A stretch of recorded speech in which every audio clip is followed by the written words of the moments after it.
வெள்ளாட்டு கெடா குட்டிக வாங்கினது தப்பு இல்லைங்க. அது எங்கே வாங்குறோம் அப்படிங்கிற இடத்துல தான் தப்பு பண்ணிட்டோம்.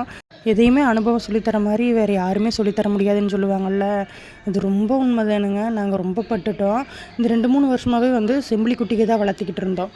இப்போ புதுசாக ட்ரை பண்ணலாம் அப்படின்னு சொல்லிட்டு ஒன்றில் இறங்கினோம். நல்லா பட்டுக்கிட்டோம். நாங்கள் இந்த தடவை என்ன பண்ணோம்னா, வெள்ளாட்டு கெடா குட்டிக மட்டும் தனியாக வளர்க்கலாம் அப்படின்னு சொல்லிட்டு வாங்கி விட்டுட்டு இருந்தோம். நாங்கள் செம்பிலி குட்டிக்கு எப்போவுமே பட்டிகளில் தான் போய் காட்டுகளில் பிடிச்சிட்டு வந்துட்டு இருந்தோம் 2, 3 இந்த தடவை என்ன பண்ணிட்டோம், சந்தையில் வாங்கலாம் அப்படின்ட்டு எங்கள் வீட்டுக்காரரும் எங்கள் அம்மாவும் போய் சந்தையில் வாங்கிட்டு வர போனாங்க. ஒரு 9 குட்டி சந்தையில் வாங்கிட்டு வந்தாங்க ஃபஸ்ட்டு ட்ரிப்பாக. சந்தையில் குட்டிகளுக்கு வயிறு பெருசாக தெரியும்னு கொள்ளுக்கு இது வச்சு கொண்டு வந்துட்டாங்களா என்னென்னு தெரியலிங்க. தோட்டத்துக்கு வந்தோன்னவே எருவ ஆரம்பிச்சிருச்சு. ஒரு 4 குட்டி எரு வச்சு அதில் ஒரு குட்டி இன்னும் எருவிக்கிட்டு இருக்குது. நாங்களும் எப்பவும் போல் குட்டி எருவுச்சுன்னா என்ன பண்ணுவோமோ வீட்டு வைத்தியம் அதைத்தான் பண்ணணும்.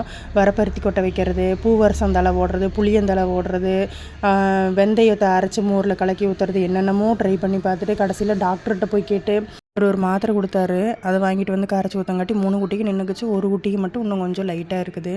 அடுத்த தடவை என்ன பண்ணிவிட்டோம், மீதி 10 குட்டிகளை போய் பட்டிகள்லேயே காட்டுகள்லேயே பிடிச்சிட்டு வந்துட்டோம்ங்க. காட்டுகளில் பிடிச்சிட்டு வந்த குட்டிகளை நல்லா இருக்குது, எந்த எருவலும் இல்லை. பார்க்கலாம்.